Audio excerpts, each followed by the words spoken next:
তো যাই হোক, আল্লাহ রাব্বুল আলামিনের দরবারে একটা পাখি হযরত নবী মুসা আলাইহিস সালাতু ওয়াস সালাম, আজকের খুব মূল্যবান কথা কিছু বলবো ইনশাআল্লাহ, যে কথাগুলো হয়তো আপনারা ইতিপূর্বে শোনেননি, এইরকম কিছু গুরুত্বপূর্ণ কথা বলবো। তবে আপনাদের কাছে অনুরোধ, আশেপাশে না ঘোরাঘুরি করে আপনারা জলসার মাহফিলে চলে আসুন। তো সেই পাখিটা কি করলো? পাখিটা বললে, হে নবী জামানার নবী মুসা, তুমি যা কোথায় যাচ্ছ? তো বললে, আমি আল্লাহর দরবারে যাচ্ছি, আল্লাহর সঙ্গে দিদার করতে যাচ্ছি, সাক্ষাৎ করতে যাচ্ছি। মুসা আলাইহিস সালাতু ওয়াস সালামকে বলা হতো মুসা কালিমুল্লাহ, ঈসা রুহুল্লাহ, আর ইব্রাহিম খলিলুল্লাহ, আর মুহাম্মদুর রাসূলুল্লাহ। তো মুসা কালিমুল্লাহ, আল্লাহর সঙ্গে কথা বলতেন। তো আল্লাহর সঙ্গে কথা বলতে যাচ্ছেন, তো পাখিটা বলল, নবী মুসা, তুমি আল্লাহর সঙ্গে কথা বলতে যাচ্ছ, আমার একটা আবেদন আছে, আপনি এই আবেদনটা আমার আল্লাহর কাছে একটু জানিয়ে রেখো। তো যে কি আবেদন? বলছে, এইখানে যে আমি গাছের ডালে থাকি, আর এইখানে একটা চৌবাচ্চা আছে, সেই চৌবাচ্চার পানি ছিল, আর সেই পানিতে মাছ ছিল, সেই মাছগুলো আমি আহার করতাম, খেতাম, আর গাছের ডালে এসে আমি বসতাম। তো পানিগুলো, চৌবাচ্চার পানি তো শুকিয়ে গেছে, মাছ তো নাই, তো আমার অবস্থা কি হবে? চৌবাচ্চায় কবে পানি হবে আর কবে মাছ হবে, আমার আহার কবে জুটবে, একটু তোমার খোদার কাছে একটু জেনে নিও। তো নবী মুসা আলাইহিস সালাতু ওয়াস সালাম বললেন, ঠিক আছে, যখনই যে কোনো আবেদন বলেন, তার আবেদনটা খোদার কাছে তিনি আপিল রাখেন, জানিয়ে রাখেন। তো তিনি আল্লাহর কাছে গেলেন, গিয়ে সেই কথাটা বলবেন, নিজের কথা সেরে তিনি চলে আসছেন। পাখির কথাটা তিনি ভুলে গেছেন। নবী মুসা সেই পাখির আবেদনটা বলবেন, জানাবেন খোদার কাছে, তিনি ভুলে গেছেন। নিজের কথাটা সেরে তিনি ফিরে চলে আসছিলেন।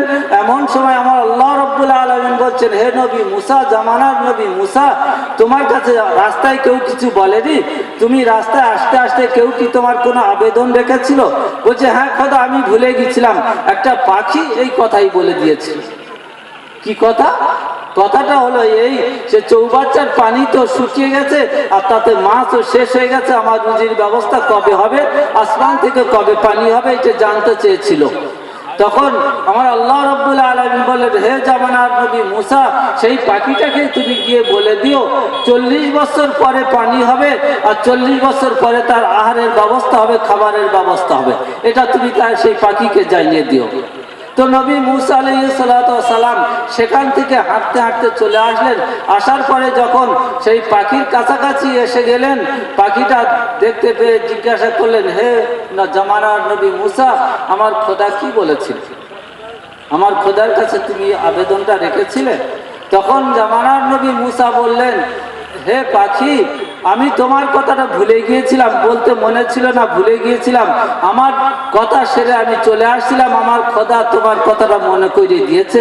তখন আমি বলেছিলাম, মনে করে দেওয়ার পরে আমি আমার খোদার কাছে বলেছিলাম, বলার পরে আমার খোদা বললেন 40 বছর পরে পানি হবে, আর তোমার 40 বছরের পরে সেইখানে তোমার আহারের ব্যবস্থা হবে। তখন সেই পাখিটা শুনে বলল, ও জামানার নবী মুসা, তুমি আমার কথা ভুলে গিয়েছিলে, কিন্তু আমার খোদা তো আমার কথা ভোলেনি, আমার আল্লাহ রাব্বুল আলামিন আমার কথা ভোলেনি, আমার আল্লাহ রাব্বুল আলামিন আমার কথা তোমাকে স্মরণ করে দিয়েছিল। যাক, আমার 40 বছর পরে পানি হোক, তাতে আমার আপত্তি নাই, 40 বছর পরে আমার খাবারের ব্যবস্থা হোক, তাতে আমার আপত্তি নাই, আমার কথাটা তো আমার খোদা মনে রেখেছে। এই জন্য তিনি একবার বললেন, আলহামদুলিল্লাহ। কি বললেন? আলহামদুলিল্লাহ।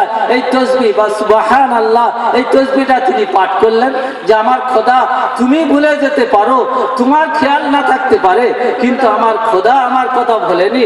তাই তিনি বললেন আলহামদুলিল্লাহ, এই কথাটা বলে দিলেন। বলে দেওয়ার পরে আমার খোদা থাকতে না পেরে সঙ্গে সঙ্গে আসমান থেকে মেঘ হয়ে গেল। মেঘ হওয়ার পরে আসমান থেকে ঝরঝর পাখিটা গাছের ডালে বসে থাকে, আর সেইখানে মাছ আহার করে খায়, আর ডালে গিয়ে বসে থাকে। আমার খোদা বললেন যে একবার সুবহানাল্লাহ বললো, আমি আর থাকতে না পেরে 40 বছর পরে পানি দেবো ভেবেছিলাম, কিন্তু ও যে একবার সুবহানাল্লাহ বললো, একবার আলহামদুলিল্লাহ বললো, বলার পরে আমি থাকতে না পেরে আমি আসমান থেকে পানি বর্ষণ করে দিলাম। বলি সুবহানাল্লাহ। আজকের যে 40 বছর পরে যে পানি হওয়ার কথা ছিল, সেই পানিটা একবার তসবিহ পাঠ করার কারণে আমার আল্লাহ রাব্বুল আলামিন সঙ্গে সঙ্গে পানি দিয়ে দিলেন। আর আমি আপনি একবার নামাজ পড়ি না, আল্লাহর ঘরে গিয়ে আল্লাহর নাম ধরে ডাকি না, আল্লাহর কথা স্মরণ করি না, আল্লাহ রসুলের কথা স্মরণ করি না, আমরা কোথায় ঘুরি? রাস্তাঘাটে, বাজারে, দোকানে, মাঠে, চাষে, ব্যবসায়, আর অঞ্চলের প্রধানের কাছে, এমএলএর কাছে, এমপির কাছে ছুটি। আর আমাদের রুজির ব্যবস্থা কি হয়? বলে অপমান অপদস্থর সঙ্গে হয়, অপমানের সঙ্গে, অপদস্থর সঙ্গে, বেইজ্জতির সাথে হয়। তাই মহতারাম দোস্ত বুজুর্গ, একটু জেনে রাখবেন, আমরা যদি আল্লাহর সাথে ঘুরি, আল্লাহর কাছে যাই, আল্লাহকে একটা প্লেটে শুধু খাবার আছে চতুর্দিকে, তো তিনি বলছেন, আমি সেই দিকে তাকিয়ে তাকিয়ে বলছি, আমার মা বলে, আমার মা সবসময় বলতেন, তুই বাবা কি করে খাবি বল, তুই কি করে খাবি বল। ওই তোর পা দেওয়ার পরে সেই বাচ্চাটা পানির জন্য ছোটকাচ্ছিলেন।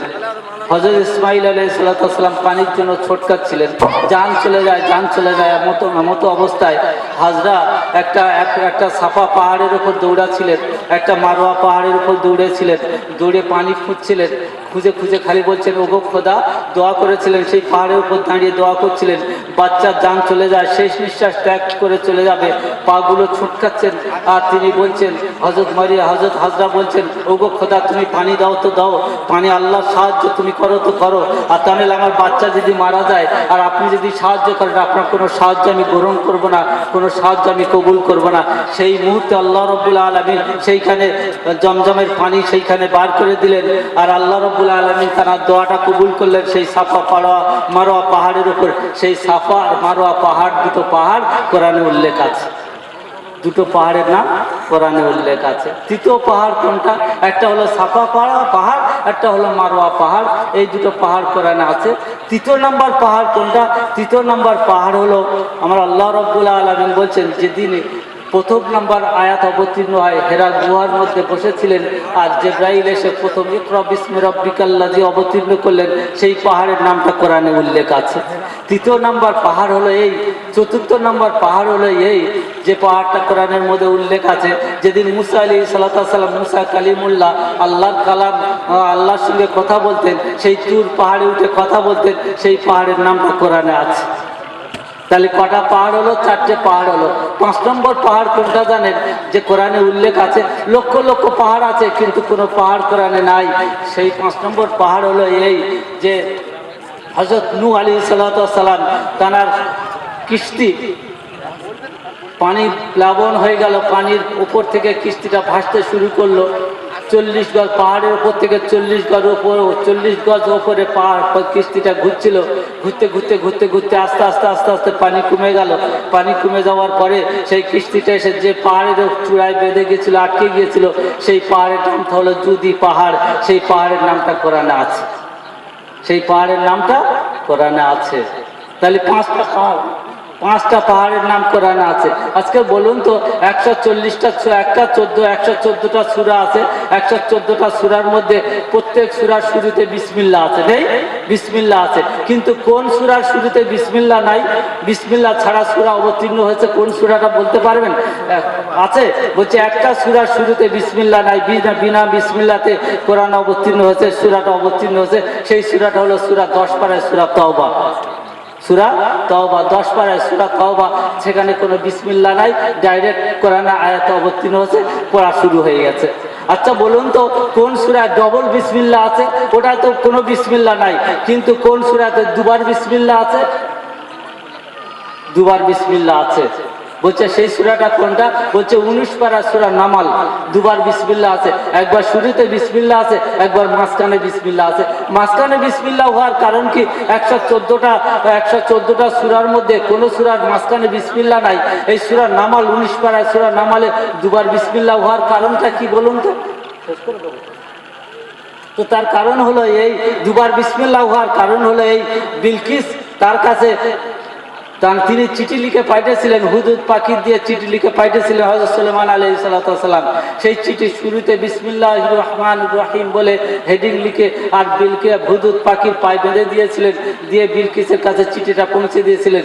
সেই চিঠির সারমর্ম যেটা ছিল সেইটা কোরআনে উল্লেখ হয়েছে, বিসমিল্লাহির রহমানির রহিম বলে সেই হেডিংটা লেখা হয়েছিল। সেইটা সম্পূর্ণ চিঠির সম্পূর্ণ তথ্যটা কোরআনে আমার আল্লাহ রাব্বুল আলামিন চিঠিটা দেখে খুশি হয়ে সেইটা কোরআনে উল্লেখ করে দিয়েছিলেন। এই জন্য ডবল বিসমিল্লাহ হয়ে গেছে, ডবল বিসমিল্লাহ হয়ে গেছে।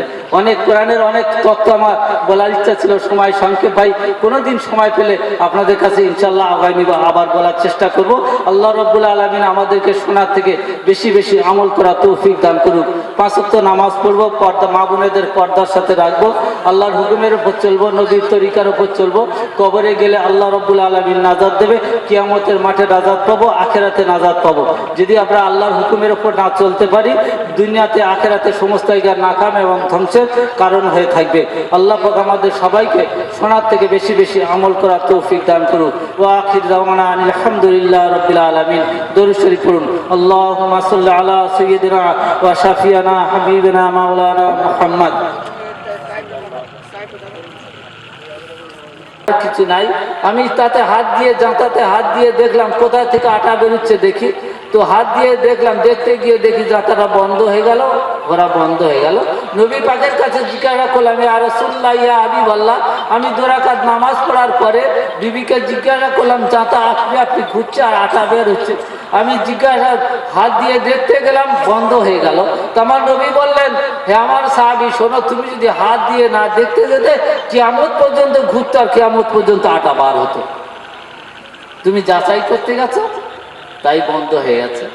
তো আমার খাজানায় মালের অভাব নাই, তুমি নামাজ পড়বে, আমার কাছে চাইবে, জাঁতা গম দিতে হবে না, কিছু দিতে হবে না, শুধু আটা বেরোতে থাকবে, আটা বেরোতে থাকবে। আজকের আমরা ভাই নামাজ পড়ি না, সেই জন্য আল্লাহর হুকুম মতো চলি না, যার কারণে আমরা ভাই জানেন আল্লাহর নিয়ামত থেকে মাহরুম হয়ে গেছে। প্রতিটা মানুষ শুধু পেরেশানি, রোগ নিয়ে ছুটছে। হসপিটাল, আমি আজ কলকাতায় গেছিলাম, দেখি এত হসপিটালে চিত্তরঞ্জনের সামনে এত লোক এত লোক এত লোক। আমার মনে হয় কলকাতার বিভিন্ন জায়গায় কোনো জায়গায় এত লোক জমা হয়নি। হসপিটালের সামনে এত লোক, রুগী নিয়ে ছুটছে, শুধু রুগী নিয়ে ছুটছে, পেরেশানি। কার লিভারের সমস্যা, কারো কিডনি ড্যামেজ, কারো কিডনিতে পাথর পড়েছে, কারো গলব্লাডার হচ্ছে, কারো এটা হচ্ছে, কারো সেটা হচ্ছে, নানান রোগ। তাই ভাই রোগ নিয়ে আমরা বিভিন্ন মানুষ খালি রোগ নিয়ে ছুটছি, আল্লাহর কাছে ছুটি না, আল্লাহর ঘরে ছুটি না, আল্লাহর কাছে আসি না। কোন রোগ হবে আল্লাহর কাছে আসবেন, খোদার কাছে আসবেন, খোদার কাছে বলবেন, খোদা আমার রোগ হচ্ছে সাইজে দেন। আল্লাহ সাইজে দিতে পারে, পারে না ভাই? হযরত আইয়ুব আলাইহিস সালামের রোগ হয়েছিল। রোগ হওয়ার পরে কি করলেন? রোগ হওয়ার পরে তার 18 বছর এই রোগে ভুগেছিলেন। 18 বছর, 4টে বিবি ছিল। 3টে বিবি বললো, তোমার রোগ হয়েছে, আমাকে তালাক দিয়ে দাও, আমরা তোমার মতো স্বামী আর চাই না, তালাক দিয়ে দাও। বিবিরা এত স্বার্থবাদ জানেন, বিবিরা এত স্বার্থবাদ, যতদিন ভালো থাকবে তাকে দিয়ে দিয়ে খাবে।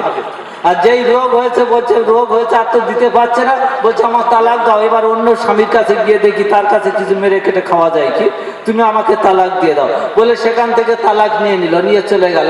একটা বিবি ছিল, সেই বিবিটা তার সাথে ছিল 18 বছর ধরে। সেই বিবি তার খেদমত করে, আর 18 বছর পরে তার রোগ সারে। 18 বছর পরে রোগ সারে। আর দুটো আল্লাহর কাছে হাত তুলে দোয়া করতেন, বলছে হে খোদা আমার সব পচিয়ে দাও, কোনো আপত্তি নাই, দুটো জিনিস আমার ভালো রেখে দিও, দুটো জিনিস। বলছে সেই দুটো জিনিস কোনটা কোনটা জানেন? একটা হলো দুটো হাত, একটা হলো জবান। বলছে আমি জবান থেকে আল্লাহ তসবিহ পাঠ করবো, আল্লাহ জিকির আজকার করবো, এই জবানটা যেন আমার ভালো থাকে। আর দুটো হাত দিয়ে আল্লাহর কাছে চাইবো, এই হাত দুটো যেন আমার ভালো থাকে। বাকি সব আমাকে পচিয়ে দাও, আর পচে যাক, গলে যাক, আর পোকা এসে আমাকে সমস্ত শরীরে ক্ষত বিক্ষতগুলো চুষে খাক, আমার কোনো আপত্তি নাই। পোকা গড়িয়ে গড়িয়ে পড়ে যেত, আবার ধরে এনে সেইখানে বসিয়ে দিতেন, তিনি বসিয়ে দিতেন। আর বলতেন যে আমাকে দুটো জিনিস ভালো রেখে, একটা হাত আর একটা কি জবান। জবানে আমি জিকির করব, আর হাত দিয়ে খোদার কাছে চাইব। সেই দুটোই ভালো ছিল, সেই দুটোই ভালো ছিল। 18 বছর ধরে ওই সমস্ত সব পচে গেছে, আর ওই দুটো জিনিস ভালো ছিল, খোদার কাছে দোয়া করতেন আর জবানে তসবিহ পাঠ করতেন। পাঠ করতে করতে আমার খোদা বললেন যে ওকে সাইজে দেওয়া হোক। দোয়া কবুল হয়ে গেল, তিনি সেরে গেলেন, সুস্থ হয়ে গেলেন। আবার সেই নেমক হারামি বিবিগুলো এসে বলল যে আমার স্বামী, তুমি তো সেরে গেছো, তুমি তো ভালো হয়ে গেছো, তাহলে এবার আমাকে ফের তুমি নিয়ে নাও। কিন্তু যতদিন খারাপ ছিল ততদিন আর আসেনি। নেমক হারামি বিবিরা ওরা যতদিন ভালো থাকবে ততদিন আপনার খেদমত করবে, আপনার কাছ থেকে নেবে। যেদিন থেকে আপনি শাড়ি দিতে পারবেন না, ছায়া কিনে দিতে পারবেন না, খাদ্য খাবার ভালো দিতে পারবেন না, সেদিন থেকে বলবে অন্য রাস্তা দেখি, অন্য রাস্তা দেখি। জানেন, সেই জন্য আজকের বিবিরা অনেক সৎ ভালো বিবি, সৎ ভালো বিবি পাওয়া অনেক কঠিন আছে, অনেক কঠিন আছে। বিবিরা হালাল রুজি খায়, ওদের ইবাদত বন্দেগী আল্লাহর দরবারে কবুল হয় যদি নামাজ পড়ে, নামাজ পড়ে। আর যদি নামাজ না পড়ে তাহলে কোনো ইবাদত কবুল হবে না। আজকে ভাবুন, একটা বাপ একটা ছেলে, একটা বাপের 4টে সন্তান আছে। বাপের কাছে ছেলের কতটা হক আছে, ছেলের কাছে বাপের কতটা হক আছে আমরা জানি না। জানি ভাই, একটা বাপ ধরুন ইন্তেকাল করেছে, 4টে ছেলে তারা মানুষ করে বড় করে দিয়ে তিনি ইন্তেকাল করেছেন। মা বেঁচে আছেন, মাটা বেঁচে আছেন। তো মা যখন বেঁচে আছেন, আগামীকাল ঈদুল ফিতর, আগামীকাল ঈদের ফিতরের নামাজ, রমজানের রোজার ঈদের নামাজ, আমরা ঈদের নামাজে ঈদের নামাজে কুরবানি জানোয়ার কিনি, আর রোজার ঈদের নামাজে কি করি, জামা কাপড় কিনি, পোশাক আশাক কিনি, নতুন পোশাক পরে ঈদের নামাজে যাই, তাই না? এটাই করি আমরা স্বাভাবিক। সমস্ত মানুষ তারা দোকানে বাজারে ভিড় লেগে যায়, রমজানের ঈদে নতুন জামা পরবো, একটা মাস রোজা রেখেছি, নতুন পোশাক পরে আর আতর মেখে আর সাবান মেখে গোসল করে ঈদের নামাজে যাব, আল্লাহর দরবারে ইবাদত বন্দেগী করবে। ঈদের দিনের জীবনের সব গুনাহ মাফ হয়ে যাবে, নতুন পোশাক করে যাব। আর যে রাস্তায় যাব সেই রাস্তা থেকে আর আসবো না, অন্য রাস্তায় ফিরবো। রাসূল পাক সাল্লাল্লাহু আলাইহি সাল্লামের তরিকা। কেন বলছে, যে রাস্তায় গোনা নিয়ে গিয়েছি আর ঈদের নামাজে যে আমার গোনাগুলো মাফ হয়ে গেছে, আর ওই রাস্তা আমি আর আসবো না, অন্য রাস্তা থেকে ঘরে ফিরবো। তো নতুন পোশাক কিনবো, কিনে ঈদের নামাজে যাব। তো 4টে সন্তান, বড় সন্তানরা ঈদের মাঠে বাজারে গিয়েছেন, তার বিবিকে নিয়ে আর বাচ্চাদেরকে নিয়ে বাজারে গিয়েছেন। গিয়ে বলছেন যে সবার বাচ্চাদের জামা কাপড় কিনেছেন, বিবির শাড়ি কিনেছেন, কেনার পরে ভাবছেন বাপ তো মারা গেছে আর একটা মা বেঁচে আছেন, তো মায়ের শাড়িটা তো কিনতে হবে, না কিনলে মা তো মনে দুঃখ পাবে, ব্যথা পাবে। তো যাই হোক, শাড়িটা কি করে কিনি, টাকা পয়সা তো শেষ। মনে হয় মেজো ভাই মনে হয় আমার মায়ের শাড়িটা মনে হয় কিনেছে, তো আমি না কিনলে মেজো ভাই তো কিনবেই। তো যাই হোক, একজন কিনলে তো যথেষ্ট, আমার আর কিনে দরকার নেই, আমার বিবির এবং বাচ্চাদের কাপড় সব কেনা হয়ে গেছে, আমার কাপড় কেনা হয়ে গেছে। মায়ের শাড়িটা মেজো ভাই যখন কিনবে তাহলে আমি আর কিনবো না, থাক বাড়ি চলে যাই। বাড়ি চলে আসলো, আসার পরে মেজো ভাই বাজারে গিয়েছে, বিবিদেরকে নিয়ে বাজার করতে গেছে, কাপড় কিনতে গেছে। কিনতে গিয়ে সবার কাপড় কেনার পরে ভাবছেন যে আমার সেজো ভাই মনে হয় মায়ের শাড়িটা কিনেছে, আমি না কিনলে সেজো ভাই তো কিনবে, সেজো ভাই মনে হয় কিনেছে বলে সেজো ভাই মেজো ভাইও শাড়ি কিনলো না, না কিনে বাড়িতে ফিরে চলে আসলো। সেজো ভাই বাজারে গিয়েছে, বাজারে গিয়ে সবার কাপড় চোপড় কিনেছে, কিনে ভাবছে যে আমার মায়ের শাড়িটা মনে হয় ছোট ভাই মায়ের সাথে খুবই ভালো সম্পর্ক আছে, মাকে বেশি ভালোবাসে ছোট ভাই আর বড় ভাই, হয় বড় ভাই কিনবে না ছোট ভাই কিনবে নিশ্চয়ই, আমি তাহলে বাড়ি চলে যাই বলে সেজো ভাই ও কাপড় কিনলো না। ছোট ভাই বাজারে গিয়েছে, গিয়ে কাপড় চোপড় কিনতে গিয়ে সবাই কাপড় কেনা হয়ে গেছে, মনে করলে সে বড় ভাই মনে হয় কিনে নিয়ে গেছে, আর ছোট ভাই ও কাপড় কিনলো না। তাহলে বড় ভাই কিনলো না, বড় ভাই মনে করলে মেজো ভাই কিনেছে, মেজো ভাই মনে করলে সেজো ভাই কিনবে, আর সেজো ভাই মনে করলে ছোট ভাই কিনবে। 4 ভাই কেউ মায়ের শাড়িটা আর কিনলো না। 4 ভাই সব বাড়িতে ফিরে চলে আসলো। বাড়িতে ফিরে চলে আসার পরে রাত্রে খানা খেয়ে সবাই ঘুমালো, সকালবেলা গোসল করে নামাজ পড়তে যাবে, ঈদের নামাজ পড়তে যাবে, সবাই নতুন পোশাক পরার জন্য ব্যস্ত হয়ে গেল। মায়ের কাছে গিয়ে দেখে মা চুপচাপ শুয়ে আছে, বিছানায় শুয়ে আছে, ওঠে না। চোখ থেকে ঝরঝর করে পানি আসছে যে সবাই নতুন কাপড় কিনে আনলো, সবাই শাড়ি কিনলো, কিন্তু আমার একটা কাপড় হলো না। তারা 4টে ছেলে তাদের বিবিদের শাড়ি কিনে আনলো আর বাচ্চাদের কাপড় কিনে আনলো, ছেলেরা তাদের কাপড় কিনে আনলো। আমি ওদের কাছে সবার কাছে কি হয়ে গেছে, সবার কাছে আমি বোঝা হয়ে গেছি, আমার কাপড়টা আর কেউ কিনলো না। বসে বসে শুয়ে শুয়ে কাঁদছে, আজকে সবাই শাড়ি কিনলো আর মার শাড়িটা এলো না। মা একটা চারটে ছেলের মানুষ করলো, বড় করলো, মায়ের শাড়িটা কিনলো না। মা এত কি অপরাধ করেছে বলুন? আজকের মা চারটে সন্তানকে জন্ম দিল, মা অপরাধ কি করেছে বলুন? মায়ের অপরাধ হলো এই, মায়ের অন্যায় হলো এই। মা 24 বছর বয়সে মা সমস্ত মাথায় থেকে পা পর্যন্ত এই শরীরটা কাউকে দেখায়নি, পর্দার সঙ্গে ছিল, স্বামীর খেদমত করেছে, স্বামীর কাছে ছিল। থাকা অবস্থায় মায়ের পেটে একটা বাচ্চা এসে গেল, 10 দিন 10 মাস সেই মায়ের পেটে বাচ্চাটা নিয়ে রাখলো। রাখার পরে যখন ভূমিষ্ঠ হওয়ার সময় হয়ে গেছে, হসপিটালে নার্সভূমি নিয়ে গেল। নিয়ে যাওয়ার পরে সেই ডাক্তার বলল যে আজকে তোমার সিজার করতে হবে বলে পেটের কাপড়টা তুলে দিল। সেই কাপড়, সেই মায়ের পেট জীবনে কেউ দেখেনি, সেই মায়ের লজ্জাস্থান কেউ দেখেনি। সেই কাপড়, সেই পেটটা ফেলে দিল। ফেলে দেওয়ার পরে সেইখান থেকে মায়ের সেই বাচ্চাটাকে সূর্যের আলো দেখালো, পৃথিবীর আলো দেখালো, পৃথিবীর ভূমিষ্ঠ করালো। আজকে সেই মা সেই পেটকে ফেলে দিয়ে সেই বাচ্চাকে পৃথিবী আনলো। আনার পরে সেই বাচ্চা পৃথিবী আসার পরে সে সারা পৃথিবী সব কিছু দেখে নিল। আজকে সে বাচ্চা বড় হলো। এই হলো মায়ের অপরাধ, এটাই হলো মায়ের অপরাধ। আজকের বাচ্চাটা যখন একজন, আপনি দেখবেন 40 বছর বয়স হয়ে গেছে, আপনার স্তনে দুগ্ধ, স্তনে কোনো দুগ্ধ নাই। আর যখন আপনার মায়ের পেট থেকে একটা বাচ্চা পৃথিবী ভূমিষ্ঠ হবে, সঙ্গে সঙ্গে স্তন থেকে দুগ্ধ এসে যাবে। সেই সন্তানের আল্লাহর রহমত, আল্লাহর করুণা। 40 বছর পর্যন্ত কোনো দুগ্ধ নেই স্তনে, কেউ দুগ্ধ আছে এক ফোঁটা দুগ্ধ বার করতে পারবে না। যখন পেট থেকে একটা বাচ্চা পৃথিবী ভূমিষ্ঠ হবে, সঙ্গে সঙ্গে মায়ের স্তনে দুগ্ধ এসে যাবে। আর সেই কয়েক টন দুধ একটা বাচ্চাকে মা খাওয়ায়, পান করায়। আজকে সেই বাচ্চাকে দুগ্ধ পান করিয়ে খাইয়ে বড় করা, এইটা হলো মায়ের অপরাধ। এটা হলো মায়ের অপরাধ। মা বাচ্চাকে কোলে করে নিয়ে আর খানা খেতে খেতে বাচ্চা কোলের মধ্যে পায়খানা করে দিয়েছে, মা খাওয়া বন্ধ করে দিয়ে আর ভাত খায়নি, তুলে নিয়ে তাকে পরিষ্কার করে এনেছে। এইটাই হলো মায়ের অপরাধ।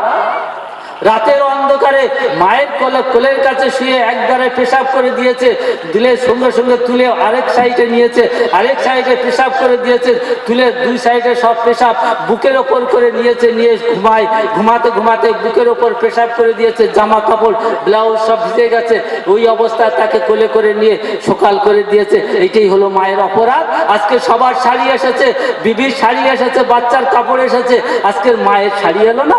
অপরাধ হলো এই, এত কষ্ট করে 10 মাস 10 দিন পেটে মানুষ করে রেখে আজকে ভূমিষ্ঠ করেছে পৃথিবী, করার পরে সবার শাড়ি কেনা হলো, মায়ের একটা শাড়ি এলো না।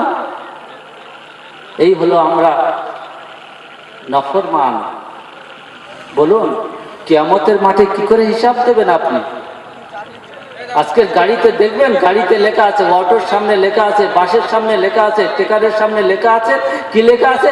আব্বা মায়ের দোয়া লেখা আছে। আম্মা জানের দোয়া বলে লেখা আছে।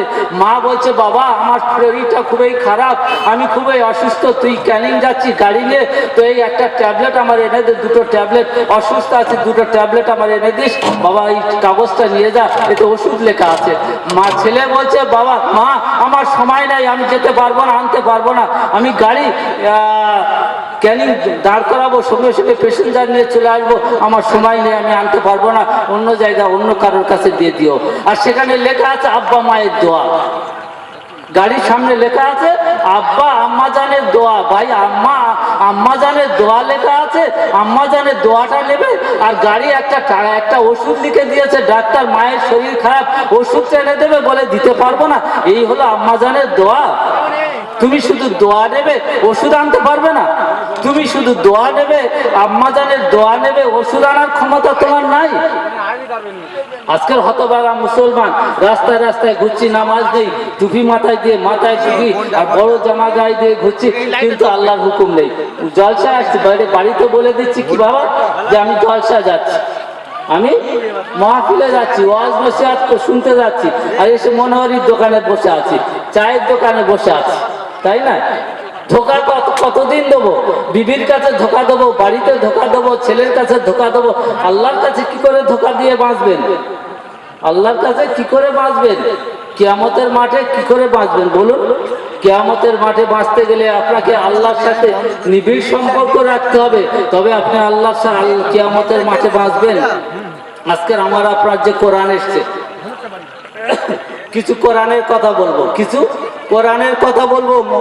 আপনারা যারা আশেপাশে আছেন মাহফিলে চলে আসুন, খুব মূল্যবান কথা বলবো ইনশাআল্লাহ। যে কোরআনটা আমার আল্লাহ রাব্বুল আলামিন আমার নবী পাকের উপর অবতীর্ণ করেছেন। কোরআনটা কোরআন এমন একটা কোরআন যে বাইবেল, তৌরাত, জবুর, ইনজিল এই সমস্ত যে কিতাবগুলো আছে, এই কিতাবগুলো পড়লে নেকি হয় না। পড়লে ভাই নেকি হয় না। বাইবেল পড়লে নেকি হয় না, হয় তৌরাত পড়লে নেকি হয় না, ইনজিল পড়লে নেকি হয় না, কোরআন পড়লে নেকি হয়, কোরআনে হাত দিলে নেকি হয়, কোরআনের দিকে তাকালে নেকি হয়, কোরআন শুনলে নেকি হয়, হয় না ভাই? কোরআন শুনলে নেকি হবে, কোরআনের দিকে তাকিয়ে থাকবেন নেকি হবে। কোরআনের দিকে শুধু চেয়ে থাকবেন, চোখের জ্যোতি বেড়ে যাবে, চোখের জ্যোতি নষ্ট হবে না। কোরআনের দিকে শুধু আপনি তাকিয়ে থাকবেন। এত বড় একটা কোরআন শব্দ, আর কোরআন যে আমাদের উপর অবতীর্ণ করেছে আমার আল্লাহ রাব্বুল আলামিন। আপনি আপনার ছেলের জীবনী, জন্ম তারিখ সব জানেন, জন্ম সার্টিফিকেট করে রেখেছেন, আধার কার্ড করে রেখেছেন, আই কার্ড করে রেখেছেন, প্যান কার্ড করে রেখেছেন, বিভিন্ন কার্ড করে রেখেছেন। জন্ম তারিখ কবে, কখন জন্ম হয়েছে এটা আপনি সব জানেন, নোকে দর্পণের হিসাব করে রেখেছেন, রাখেননি? আজকে বলুন, আপনার সন্তানের জন্ম সার্টিফিকেট করে রাখছেন, মায়ের জন্ম সার্টিফিকেট করে রাখছেন, বাবার জন্ম সার্টিফিকেট করে রাখছেন, সব কিছু করে রাখছেন। আর যে কোরআনটা আপনি আল্লাহ রাব্বুল আলামিনের পাঠানো কোরআন, সেই কোরআনের কবে তো অবতীর্ণ হয়েছে, কোরআনের মধ্যে আল্লাহ রাব্বুল আলামিনের কি অলৌকিক কি দান আছে এটা জানেন? কিছুই জানেন না। কোরআন সম্পর্কে আপনি কিছুই জানেন না। নবীদের ঘটনা জানি, ওলিদের ঘটনা জানি, আদম আলাইহিস সালামের ঘটনা জানি, মুসা আলাইহিস সালামের ঘটনা জানি, ঈসা আলাইহিস সালামের ঘটনা জানি, আব্দুল কাদের জিলানী রহমতুল্লাহের ঘটনা জানি, খাজা মঈনুদ্দিন চিশতি রহমতুল্লাহের ঘটনা জানি, আর সাহাবাদের ঘটনা জানি, সবার ঘটনা জানি। কিন্তু কোরআনের ঘটনা আমরা জানি না। কোরআনের সম্পর্কে কিছুই জানি না। আজকে বলুন তো, আমি আপনাদেরকে জিজ্ঞাসা করব, আপনার আল্লাহ রাব্বুল আলামিন যে কোরআন অবতীর্ণ করেছেন, সেই কোরআনটা কবে অবতীর্ণ করেছেন, তার তারিখটা কবে? নবী পাক সাল্লাল্লাহু আলাইহি সাল্লাম পৃথিবী এসেছিলেন 12ই রবিউল আউয়ালে শুভ সাদেকের সময়, 570 খ্রিস্টাব্দে 12ই রবিউল আউয়াল শুভ সাদেকের সময়, সোমবার ফজরের আগে আর রাতের শেষে পৃথিবী এসেছেন। এটা আমরা সবাই জানি। কিন্তু কোরআন কবে এসেছে, কোরআন কবে অবতীর্ণ হয়েছে পৃথিবী, এটা কে জানেন বলুন? আমরা কেউ জানি না। তবে শুনুন, এই সম্পর্কে কিছু বলবো ইনশাআল্লাহ। কোরআন সম্পর্কে, শুধু কোরআন সম্পর্কে বলবো। কোরআন অবতীর্ণ হচ্ছে আমার আল্লাহ রাব্বুল আলামিন বলছেন। কোরআন শব্দের অর্থটা আগে শুনেনি। কোরআন শব্দের মানে কি? কোরআন কোরআন করি আমরা, সারা পৃথিবী সবাই মানুষ কোরআন কোরআন বলছে। এই কোরআন শব্দের অর্থটা কি? কোরআন শব্দের অর্থ হলো মহাপাঠ্য গ্রন্থ। কোরআনের অর্থ হলো কি? মহাপাঠ্য গ্রন্থ। যে কোরআন যত পৃথিবীর যত মানুষ পড়ে, এত অন্য কোনো কিতাব পড়ানো হয় না। কোনো কিতাব, লক্ষ লক্ষ কোটি কোটি মানুষ কোরআন পড়ে সারা দিনের মধ্যে। কোটি কোটি মানুষ কোরআন পড়ে। তৌরাত পড়ে না, জবুর পড়ে না, ইনজিল পড়ে না, অন্য কোনো বাংলা ভাষা পড়ে না, অন্য কোনো আরবি, উর্দু, হিন্দি কেউ পড়ে না। কোরআন যত পড়া হয়, কোটি কোটি মানুষ কোরআন পড়ে। তার অর্থ হলো, কোরআনের অর্থ হলো মহাপাঠ্য গ্রন্থ। কোরআন শব্দটা কোরআনের মধ্যে কত জায়গায় এসেছে? কোরআন শব্দটা কোরআনের মধ্যে কত জায়গা এসেছে? বলছি 61 জায়গায় এসেছে। 61 জায়গা কোরআন, শুধু কোরআন শব্দটা কোরআনের মধ্যে 61 জায়গায় এসেছে। কোরআন অবতীর্ণ হচ্ছে কবে? কোরআন অবতীর্ণ হচ্ছে নবী পাক সাল্লাল্লাহু আলাইহি সাল্লামের বয়স 40 বছর বয়সে কোরআন অবতীর্ণ হয়েছে। তাহলে নবীর বয়স কত? বলছে নবী পাক সাল্লাল্লাহু আলাইহি সাল্লাম 570 খ্রিস্টাব্দে পৃথিবী এসেছেন, আর কোরআন এসেছে 610 হিজরিতে। 610 হিজরিতে 570 খ্রিস্টাব্দে নবী পাক পৃথিবী এসেছেন, আর 610 হিজরিতে কোরআন এসেছে। 610 হিজরিতে 18ই ডিসেম্বর শুক্রবার কোরআন পৃথিবী এসেছে নবী পাকের উপরে। 610 হিজরি, 610 হলে 570 থেকে 610 কত? 40 বছর। 40 বছর বয়সে নবী পাক সাল্লাল্লাহু আলাইহি সাল্লামের উপর কোরআন অবতীর্ণ হয়েছে। 40 বছর বয়সে যখন কোরআন অবতীর্ণ হয় নবী পাক সাল্লাল্লাহু আলাইহি সাল্লামের উপর, তখন আল্লাহ রাব্বুল আলামিন আপনাদেরকে জানাচ্ছেন কোরআন যে আমি কোরআন শব্দটা কোরআনের মধ্যে 61 বার এনেছি, 61 বার এসেছে। আচ্ছা আপনারা বলুন, কোরআন যে আল্লাহ নবীর উপর অবতীর্ণ হয়েছেন সেই সময় নবীর বয়স তাহলে কত? বলে নবীর বয়স হলো 40 বছর 11 দিন। নবীর বয়স কত তখন? 40 বছর 11 দিন। কোরআন কতদিন ধরে অবতীর্ণ হয়েছে? বলছে কোরআন অবতীর্ণ হয়েছে 22 বছর 4 মাস 10 দিন ধরে। 22 বছর 4 মাস 10 দিন ধরে কোরআন অবতীর্ণ হয়েছে। বলছে কোরআনের মধ্যে কটা সূরা আছে? বলছে কোরআনের মধ্যে সূরা আছে 114টা সূরা আছে। কটা সূরা? 114টা সূরা আছে। বলছে 114টা সূরার মধ্যে আপনারা বলুন কটা কোথায় অবতীর্ণ হয়েছে? বলছে 92টা অবতীর্ণ হয়েছে মক্কায়, আর 22টা অবতীর্ণ হয়েছে মদিনায়। 22টা সূরা অবতীর্ণ হয়েছে কোথায়? মদিনায়। আর 92টা সূরা অবতীর্ণ হয়েছে মক্কায়। বলছে আল্লাহ রাব্বুল আলামিন যে কোরআন অবতীর্ণ করেছেন, তাহলে কোরআনের 22টা 114টা সূরা আছে। রুকু কটা আছে? বলছে রুকু আছে রুকু হলো সূরা আছে কটা জানেন? সূরা আছে 114টা, রুকু আছে 540টা। কটা রুকু আছে? 540টা রুকু আছে। শব্দ আয়াত কতটা আছে কোরআনের মধ্যে? কোরআনের মধ্যে আয়াত কতটা আছে? বলছে 6666টা আয়াত। এই এতগুলো অক্ষর, এতগুলো শব্দ কোরআনের মধ্যে আছে। তাহলে এবার ভাবুন যে এতগুলো শব্দ আছে, এতগুলো অক্ষর আছে কোরআনের মধ্যে, তাহলে এই কোরআন অবতীর্ণ হচ্ছে কার উপরে? বলছে আখিরি নবী মুহাম্মদ রাসূলুল্লাহ সাল্লাল্লাহু আলাইহি সাল্লামের উপর কোরআন অবতীর্ণ হয়েছে। বলছে কোরআন যখন নবী পাক সাল্লাল্লাহু আলাইহি সাল্লামের উপর অবতীর্ণ হয় তখন নবী কোথায় ছিলেন? কোথায় ছিলেন? বলছে হেরা গুহার মধ্যে ছিল। কোথায় ছিল? হেরা বলে একটা গুহা, সেই গুহার মধ্যে ছিলেন। বলছে যখন হেরা গুহার মধ্যে ছিল তখন সর্বপ্রথম কোন আয়াতটা অবতীর্ণ হয়েছে? কোন আয়াত? সর্বপ্রথম কোন আয়াত অবতীর্ণ হচ্ছে নবী পাক সাল্লাল্লাহু আলাইহি সাল্লামের উপর? বলছে ইকরা বিসমি রাব্বিকাল্লাযী খলাক। এই আয়াতটা 5টা আয়াত অবতীর্ণ হচ্ছে। কটা? সর্বপ্রথম 5টা আয়াত অবতীর্ণ হচ্ছে নবী পাক সাল্লাল্লাহু আলাইহি সাল্লামের উপর হেরা গুহার মধ্যে। ওই নবী পাক সাল্লাল্লাহু আলাইহি সাল্লাম ধ্যানে ছিলেন, আর ওই অবস্থায় এই 5টা আয়াত অবতীর্ণ হয়েছে। বলছে তারপরে কোন সূরা অবতীর্ণ হয়েছে? বলছে তারপরে 5টা আয়াত অবতীর্ণ সূরা মুদ্দাসসিরের। সূরা মুদ্দাসসিরের 5টা আয়াত অবতীর্ণ হয়েছে। বলছে তারপরে কোন সূরা অবতীর্ণ হয়েছে? বলছে সূরা ওয়াদ-দুহা অবতীর্ণ হয়েছে। পুরো সূরাটা ওয়াদ-দুহা ওয়াল-লাইলি ইযা সাজা, এই সূরাটা অবতীর্ণ হয়েছে। বলছে তারপরে কতদিন আর বন্ধ ছিল? জিবরাইল আসেনি, আর কোন আয়াত অবতীর্ণ হলে বলে 2.5 বছর। বলছে 3টে সূরা 3টে আয়াত পরপর অবতীর্ণ হয়েছে। হওয়ার পরে 2.5 বছর আর কোনো আয়াত অবতীর্ণ হয়নি, বন্ধ ছিল। এই সময়টা কি সময় বলা হয়? এই সময়টা বলা হয় বিচ্ছেদকাল। মানে জিবরাইলের সাথে নবীর সাথে কোনো সম্পর্ক ছিল না, বিচ্ছেদকাল বলা হতো এই 2.5 বছর। 2.5 বছরে নবী পাক সাল্লাল্লাহু আলাইহি সাল্লামের উপর কোনো জিবরাইল কোনো আয়াত নিয়ে আসেনি, বন্ধ ছিল। বন্ধ থাকার পরে তারপরে আবার অবতীর্ণ হলো। বলছে সবার প্রথমে ইকরা বিসমি রাব্বিকাল্লাযী খলাক আয়াত অবতীর্ণ হলো। আচ্ছা আপনি বলুন তো সর্বশেষ কোন আয়াতটা অবতীর্ণ হয়েছে? এটা জানেন? আপনারা সবাই জানেন সর্বপ্রথম ইকরা বিসমি রাব্বিকাল্লাযী এই আয়াতটা অবতীর্ণ হয়েছে। এটা সারা পৃথিবীর মানুষ জানেন। অনেক সময় ওয়াজ নসিহত মিলাদ মাহফিলে আপনারা শুনেছেন। কিন্তু সর্বশেষ কোন আয়াতটা অবতীর্ণ হয়েছে? সর্বশেষ কোন সূরাটা অবতীর্ণ হয়েছে এটা কি আপনারা জানেন? আমার মনে হয় আপনারা জানেন না। এটা হলো সূরা বাকারার কোন রিয়ায়তে এসেছে সূরা বাকারার 228 নম্বর আয়াত অবতীর্ণ হয়েছে। আর কোন রাবী বলেছেন যে সর্বশেষ আয়াত অবতীর্ণ হয়েছে সূরা তাওবা। সূরা তাওবা। তাওবা অবতীর্ণ হওয়ার কারণ কি?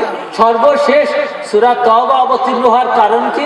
বলছে কারণ হলো এই, আপনারা ভালো করে শুনবেন। কারণ হলো এই যে মানুষটা পৃথিবী আসলেন, আসার পরে আর যাওয়ার সময় সে আল্লাহর কাছে তওবা করে চলে গেলেন, আল্লাহর কাছে ক্ষমা প্রার্থী হয়ে চলে গেলেন, আল্লাহর কাছে তওবা করে নিজের গুনাহটা মাফ করে নিয়ে চলে গেলেন। সেই ব্যক্তিটা জান্নাতি হয়ে যাবে, সেই ব্যক্তিটা নিজের সফল কাম হয়ে যাবে, সেই ব্যক্তিটা নাজাত পেয়ে যাবে। আমার আল্লাহ রাব্বুল আলামিন কোরআনে কারীম অবতীর্ণ করে দেখিয়ে দিলেন সারা পৃথিবীর মানুষ প্রথম এলো ইকরা বিস্মে, হে পৃথিবীর মানুষ তোমরা পড়ো, তোমরা জ্ঞান অর্জন করো, তোমরা জ্ঞানী হও, তোমরা শিক্ষিত হও, তোমরা বৈজ্ঞানিক হও, তোমরা অনেক কিছু হও, আর যাওয়ার সময় তওবা করে আমার কাছে ক্ষমা প্রার্থী হয়ে পৃথিবী থেকে চলে যাও। গেলে আমি কি করবো? জান্নাত দেবো। এই জন্য আল্লাহ রাব্বুল আলামিন সর্বপ্রথম ইকরা বিস্মি রাব্বিকাল্লাযী অবতীর্ণ করলেন, আর সর্বশেষ সূরা তাওবা অবতীর্ণ করে দিলেন।